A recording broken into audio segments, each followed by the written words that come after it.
আমদানি কার্গোতে এই জটিলতা ঘটেছে। এই দুর্ঘটনাটা যেখানে ঘটেছে এটা শুধুমাত্র আমদানি কার্গো।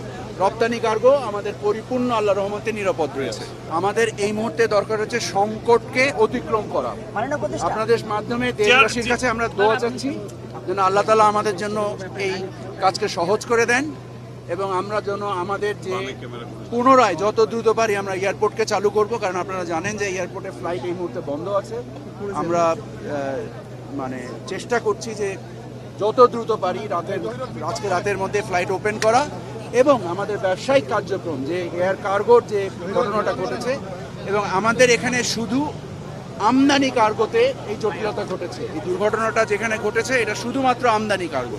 রপ্তানি কার্গো আমাদের পরিপূর্ণ আল্লাহর রহমতে নিরাপদ রয়েছে। আপনার কাছে যদি কোনো কিছু তথ্য থাকে বলে দিন আমাদেরকে, আমরা আমাদের যখন ইনভেস্টিগেশন করব আপনার তথ্য আমলে নিয়ে ইনভেস্টিগেট করব।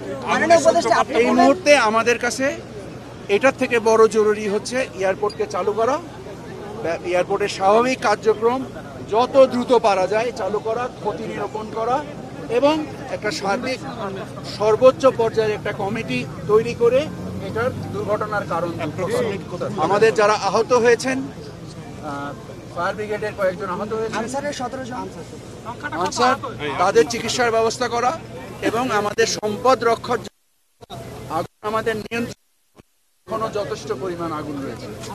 আমি ব্যক্তিগতভাবে এটা দেখছি, দয়া করে আশা করি আপনাদের মাধ্যমে আমি আবার দেশবাসীর কাছে দোয়া চাই